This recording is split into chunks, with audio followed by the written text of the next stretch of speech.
విజయవాడతో పాటు విశాఖ రైల్వే స్టేషన్లో తనిఖీలు చేసిన పోలీసులు బాంబు లేదని తేల్చారు. ఉదయం పాకిస్తాన్కు చెందిన హుస్సేన్ అనే పేరుతో ఓ వ్యక్తి విజయవాడ స్టేషన్లో బాంబు పెట్టామని ఫోన్ కాల్ చేశాడు. దీంతో వెంటనే అప్రమత్తమైన పోలీసులు విజయవాడ స్టేషన్తో పాటు విశాఖకు వెళ్లే రైల్లో తనిఖీ చేశారు.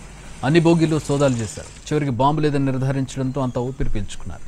బెదిరింపు ఫోన్ కాల్ ఎవరు చేశారన్న దానిపై దర్యాప్తు చేస్తున్నారు పోలీసులు. దీనిపై మరిన్ని వివరాలను విజయవాడ రైల్వే స్టేషన్ నుంచి మా ప్రతినిధి రాము అందిస్తారు.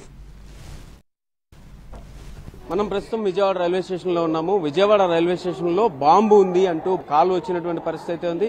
ఆ కాల్ వచ్చిన నేపథ్యంలో విజయవాడ రైల్వే స్టేషన్ లో ఉన్నటువంటి మొత్తం 10 ప్లాట్ఫామ్లని పూర్తి స్థాయిలో చెక్ చేశారు. అయితే దానికి సంబంధించి వివరాలు మనతో మాట్లాడడానికి ఆర్పీఎఫ్ అసిస్టెంట్ సెక్యూరిటీ కమిషనర్ మనతో పాటు ఉన్నారు. సార్, కాల్ వచ్చినప్పుడు ఏ కాల్ వచ్చింది, ఎవరి నుంచి వచ్చింది, వెంటనే ఏం స్పందించారు?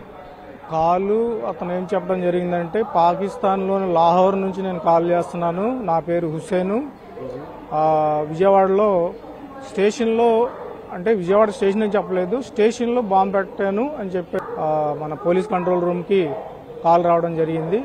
అయితే ముందస్తు జాగ్రత్తగా మేము విజయవాడ రైల్వే స్టేషన్లో తనిఖీలు చేపట్టి తరోగా స్టేషన్ చెక్ చేసి బాంబు డిస్పోజల్ స్క్వాడ్ మరియు డాగ్ స్క్వాడ్ సిబ్బందితో కలిపి తరోగా చెక్ చేయడం జరిగింది. ఈ కాల్ వచ్చిన టైంలో ఎల్టీటీ విశాఖపట్నం ట్రైన్ మన విజయవాడ స్టేషన్ రావడం జరిగింది. అది ఆర్ఆర్పేట లొకేట్ అయింది ఆ మొబైల్ సిమ్.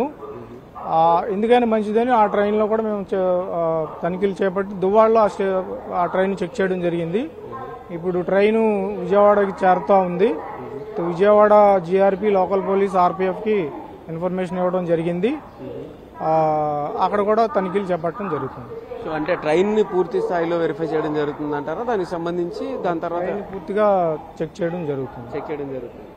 డౌట్ క్లియర్ అయిపోయినట్టుగా ఏమైనా అనుకోవచ్చా ప్రజలు? డౌట్ క్లియర్ అయిపోయినట్టే, ఏమి ఇబ్బందులు భయపడాల్సిన పని లేదు, అంత క్షేమంగా ప్రయాణం చేయొచ్చు. అంటే ఆ ట్రైన్లో, ఎందుకంటే ఆ టైంలో వచ్చిందని చెప్పి ఆ ట్రైన్ని చెక్ చేస్తున్నాము, అంతేగాని ఆ ట్రైన్లో ఉందని చెప్పి కన్ఫర్మేషన్ లేదు.